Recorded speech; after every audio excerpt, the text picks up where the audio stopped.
اگلا سوال احمد نذیر صاحب ہیں، وہ سعودی عرب سے بات کرتے ہیں، وہ سوال کرتے ہیں، وہ کہتے ہیں کہ رمضان میں تراویح اور تہجد کی کل کتنی رکعت پڑھیں گے؟ رمضان میں تراویح اور تہجد کی کل کتنی رکعت پڑھیں گے؟ دیکھیے یہ بات سمجھ لیں کہ تراویح، تہجد، قیام اللیل، جتنے بھی الفاظ ہیں رات کی نماز کے، وہ سارے کے سارے ایک ہی ہیں، یہ کوئی الگ سے نمازیں نہیں ہیں۔ تراویح کہہ لیں، تہجد کہہ لیں، آپ اس کو قیام اللیل کہہ لیں، جو بھی کہہ لیں، آپ اس کو وتر کہہ لیں، یہ تہجد ہی کی نماز ہے، کوئی فرق نہیں ہے۔ نبی کریم صلی اللہ علیہ وسلم نے قطعاً ایسا کبھی نہیں کیا کہ تراویح اور تہجد الگ پڑھے ہوں۔ ہمارے احناف بھائی بعض اوقات ایسی باتیں کر کے کوشش کرتے ہیں کہ وہ اپنے 20 تراویح والے موقف کو، 20 تراویح کو سنت ثابت کر سکیں، لیکن یہ بات درست نہیں۔ خود ان کے کئی علماء نے اس بات کا اقرار کیا ہوا ہے کہ ایسا قطعاً ثابت نہیں نبی کریم صلی اللہ علیہ وسلم نے تہجد و تراویح الگ پڑھی ہوں، لہذا تہجد و تراویح ایک ہی نماز کے دو نام ہیں۔ قیام اللیل کہہ لیں تو ایک ہی نماز کے 3 نام ہو جائیں گے۔ تو یہ نبی کریم صلی اللہ علیہ وسلم کا جو معمول تھا وہ یہ تھا کہ ما کان یزید فی رمضان ولا فی غیرہ علی 11 رکعۃ۔ صحیح بخاری میں سیدہ عائشہ رضی اللہ عنہا سے پوچھا گیا کہ آپ کی رات کی نماز کیسی تھی، تو آپ نے فرمایا کہ آپ صلی اللہ علیہ وسلم رمضان ہو یا غیر رمضان ہو، الفاظ دیکھیں، رمضان ہو یا غیر رمضان ہو، آپ 11 رکعتوں سے زیادہ نہیں پڑھتے تھے۔ تو نبی کریم صلی اللہ علیہ وسلم کی جو سنت ہے وہ 11 رکھتے ہیں، اس کو تراویح کہیں، تہجد کہیں، قیام اللیل کہیں، وہ مسنون 11 رکھتے ہیں۔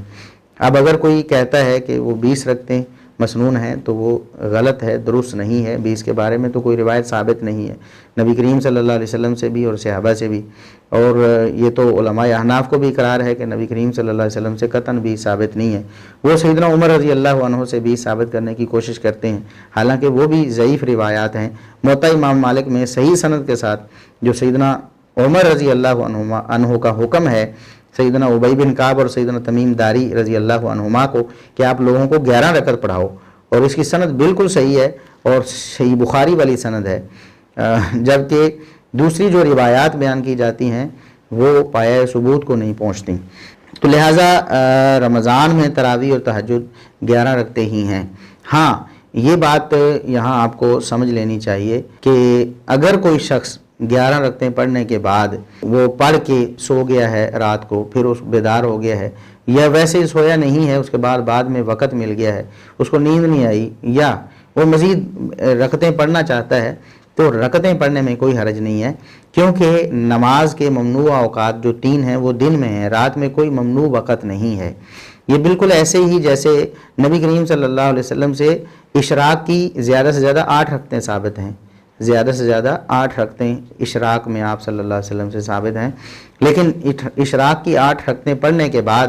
پھر اگر کوئی شخص مثال کے طور پر وہ 8-9 بجے اشراق پڑھ لیتا ہے یا 7 بجے پڑھ لیتا ہے یا اس سے پہلے پڑھ لیتا ہے سورج نکلنے کے بعد، پھر بعد میں اس کا دل کرتا ہے کہ میں اور نفل نوافل پڑھ لوں، تو کوئی حرج نہیں ہے، وہ عام نفل نوافل ہوں گے۔ اشراق کی نماز الگ ہوگی 8 رکعتیں اس نے جو پڑھ لیں زیادہ سے زیادہ، اب وہ اشراق کی نماز جو ہے نا 10-12 رکعتیں نہیں پڑھ سکتا، کیونکہ وہ تو نبی کریم صلی اللہ علیہ وسلم نے 8 ہی پڑھی ہیں۔ تو بعد میں کوئی عام نفلی نماز وہ پڑھ سکتا ہے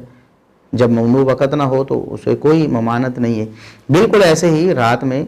قیام اللیل جسے آپ کہتے ہیں تراویح یا تہجد، وہ 11 رکعتیں ہی نبی کریم صلی اللہ علیہ وسلم سے مسنون ہیں، وہ پڑھنے کے بعد اگر کوئی شخص 2-4 اور رکعتیں پڑھنا چاہتا ہے پڑھ لیتا ہے، اور ایسا نبی کریم صلی اللہ علیہ وسلم کے صحابہ اکرام سے بھی ثابت ہے۔ ایک صحابی کے بارے میں یہ بات ثابت ہے کہ وہ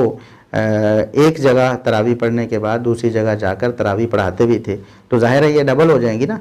اگر انہوں نے 8 رکعتیں پڑھی ہیں تو 16 ہو گئیں ڈبل، اگر انہوں نے 10 رکعتیں یعنی پڑھی ہیں تو پھر 20 ہو گئیں، اور وتر پڑھیں گے، ایک وتر پڑھیں گے 21 ہو جائیں گے، 3 پڑھیں گے 23 ہو جائیں گی۔ تو یہ رکعات تراویح 11 سے زیادہ نہیں ہیں، وہ اتنی ہی ہیں